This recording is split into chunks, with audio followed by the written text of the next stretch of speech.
your burdens can affect you. After a trip to the ER in September, I learned that I had an 11.5 centimeter mass in my chest, marking my second cancer diagnosis. After 2 weeks of waiting for my oncologist to get me scheduled for a biopsy, I had so much pressure build up in my neck, in my head, that it felt like it was just going to explode. I had no appetite.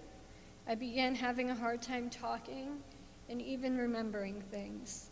I was weak and shaky, and at a couple points had even lost complete control of my bladder. My oncologist recommended I get there immediately to get the ball rolling. When I got into the hospital room that night, I was surrounded by a team of medical professionals. I knew at that very moment that I was knocking on death's door. I was told of the urgency to treat because the mass was so large, it was pressing on my heart and restricting the blood flow from my brain back around as it should go. There was no time to have the traditional PET scan or bone marrow biopsy. I had run out of time. They knew that I had cancer, but they didn't know what kind. They immediately started me on a steroid treatment that helped to shrink the tumor until they could get the biopsy in the coming days. We needed the results to determine what type of cancer and the next course of treatment. Can you hand me that, please? I have brought this basket and some golf balls to symbolize as a visual for you guys for the amount of fears and burdens that I carried with me and placed on myself that day. The fear of having cancer again.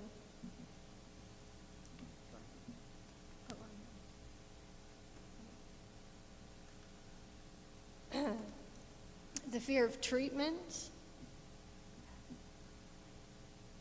the fear of dying, the fear of leaving my 5 children behind, never getting to see them follow their dreams, go off to college,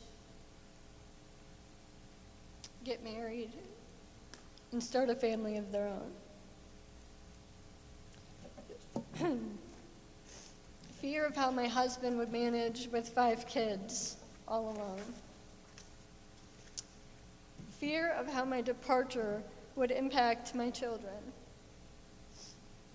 Fear that my nieces and nephew would never get the opportunity to remember me or know how much love that I carried for them.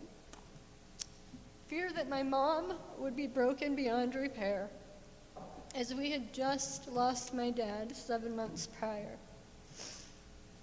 Fear that my siblings would never know how much I loved and admired them.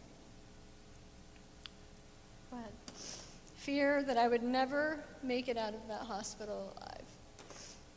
My fear just kept multiplying. Go ahead, toss it. Oh, the white ones. As you can see, my fears were plenty. This basket really isn't heavy, though. I can pick it up and carry it around with ease. See, it isn't the weight of the burdens that's the problem. It's the amount of time that we choose to hang on to it that is. After an hour of holding on to my fears, I was overwhelmed with pain and sorrow.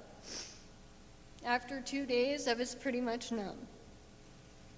By day 3, I was paralyzed with fear. I could hardly breathe and was riddled with anxiety, simply because I refused to let go of my burdens. It was that very moment that I heard that still small voice, and it said, Come to me, all who are weary and heavy laden, and I will give you rest. At that point, I started doing just that. I cried out to God, saying things like, God, I'm scared. And he said back, fear not, for I am with you. God, I am so heartbroken. I was hoping I'd never have to face this again, and I can't believe I am faced with leaving my children behind. He says, I am close to the brokenhearted and save those who are crushed in spirit. God, I have waited for days, and I'm growing impatient, and I'm angry. I just want the results of the biopsy.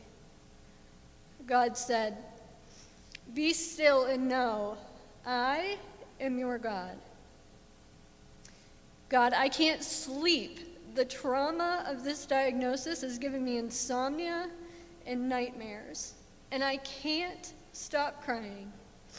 God said, weeping may remain for the night, but joy comes in the morning. God, I haven't even figured out what I was called to do in this life.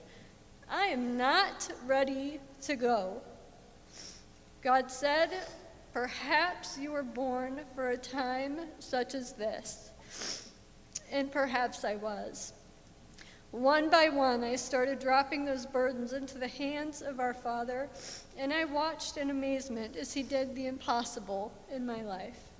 I started speaking his word over every fear I faced, and before long, he replaced each fear with joy, peace, and hope.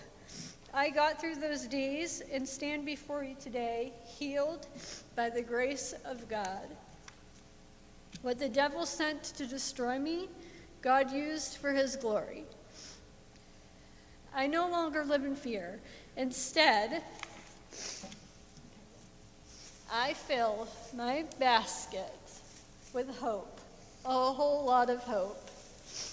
Love, joy, peace, patience, kindness,